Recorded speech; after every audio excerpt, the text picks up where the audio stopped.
خب وقتتون بخیر باشه. کاملا مشخصه دیگه چه کسانی امروز کنار ما هستن. خیلی بهشون خوش آمد میگم. موسی جان خیلی خوش اومدی.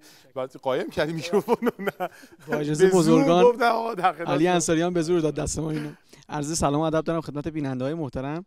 تبریک عرض می‌کنم سال 1393 رو. امیدوارم که خوش باشن، خیلی سلامت باشن و سال خوبی براشون باشه. محسن حالا فوتبال گزارش کردی جدی ها؟ من نه، حالا نه. محسن افشاری عزیز، محسن آماده ای دیگه؟ آخه نکردم که آماده باشم، حالا ببینیم چی میشه. طرفدار کدوم تیمی؟ پرسپولیس. تو تیم‌های خارجی یوونتوس.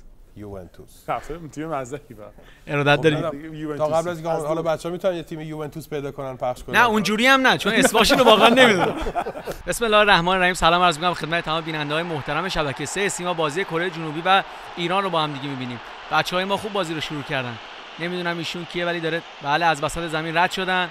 باید زود پاس بده. متاسفانه خب ارتباط رو قطع کردن. میره جلو. بچه‌های کره جنوبی هم بد بازی نمی‌کنن. چه تکلی میره که انصافا خوب بود این تک. خب ادامه بازی رو میریم. ببخشید سراغ بلوتوثا یه لحظه یه اسمس برای من اومد، من خندم گرفت. بچه‌های ما خوب بازی می‌کنن باریکلا. این بازی تو زمین کره جنوبی است احساس می‌کنم، درسته؟ مسعود شجاعی بود این پاس. مسعود شجاعی چه پاسی داد. باریکلا باریکلا. تو اوت شد. آفرین. خب گویا یه درگیری پیش اومده. آخه این صحنه خیلی مهمه ها. این صحنه خیلی مهمیه، باید ببینیم با هم. شما نمی‌دونید، من نمی‌دونم. بله ضربه رو میزنه و متاسفانه بچه‌های ما اونجا بد بازی میکنن. باریکلا. آخ آخ آخ. چه فرصتی رو از دست دادن بچه‌های کره. اب نداره، حقشونه. باریکلا بچه‌های ایران. یکی جلوی همچنان. این موقعیت میتونه موقعیت خطرناک باشه واسه بچه‌های ایران. واسه تیم ایران. یک.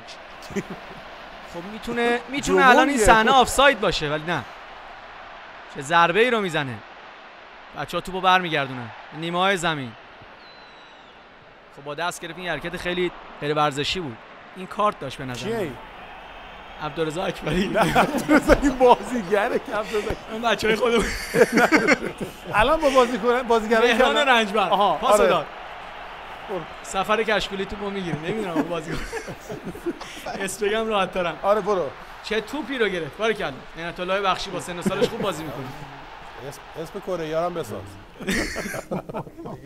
ممنون. همین دستم برام. نه مثل پرسپولیسه، مثل کرمان و پرسپولیس از سیاهه معلومه. نیلسون. آقای مظلومی. پرویز مظلومی. آقای مظلومی. چه سیبیلاشو زده خوش تیپ شده. سیبیل نداشت. خیلی وقت نداره نه خلطبریه. پاس میده. سید صالحی ازش رد شد. حالا میخوان بزنن. خب 20 ثانیه. چی میشه؟ محسن افشاری چی میشه؟ 17 ثانیه. 16 ثانیه. گل نمیشه. این گل نیست. همینجوری میگم گل نمیشه. تو پرسپولیسی؟ حد زدم دیگه. من پرسپولیسی. من میگم گل میشه. 8 ثانیه، 7 ثانیه. میخوای نگهش دارم زمانو. من میگم گل آقا میشه. نگه داری. گل میشه. چی میشه؟ گل میشه. گل میشه. گل میشه. گل میشه. نه گل نمیشه. یه سوال بکنم بچه‌ها. ببخشید از کارشون. آقا من حدسمو گفتم دیگه. الان حدسمو عوض کنم. از بچه‌ها ببخشید آقا. گل نمیشه. نه گل نمیشه. بعضی گل میشه. گل میشه میگه. گل میشه. میگم آخه من یه رو بدارم میگم گل ما میشه. قبلا کسی داشتیم میگم آقا گزارشگرش مثلا من بودم این تو به گل میشه. میگه نه گل نمیشه. میگم آقا من گزارش کردم میگم گل میشه. جدی گفتین دیگه. اصلا یادشون میاد بازی چند شده. چند شد. شاید 0-0 بازی 3-0 شد تو کرمان. 3-0 شده. بله آقای مظلومی هم آخرین بازیش بود. شاید 6-0 شده. شاید 6 تا یه خورد. پنالتی هم گرفت. آره 6 تا شد. باریکلا. 6 تا شد. بزن برام خیابانی. نه آقا گله. نمیگیره 6 6 آقای مظلومی میاد تو زمین. اینو خیلی شانسی دعوا زدن. شد، البته این گلو خیلی شانسی زدن ها. بازی شانس. کی میزنه؟ خیلی شانسی زد این شماره 12. باشه ببینیم چی میشه دیگه. خیلی شانسیه ولی گل نمیشه. چی میشه؟ حالا چی میشه؟ توپ زمینیه ها. آقا منو بین دورای عشق و نفرت محسن نمیشه. گله. نمیشه. من اعتماد دارم به آقای میرزایی.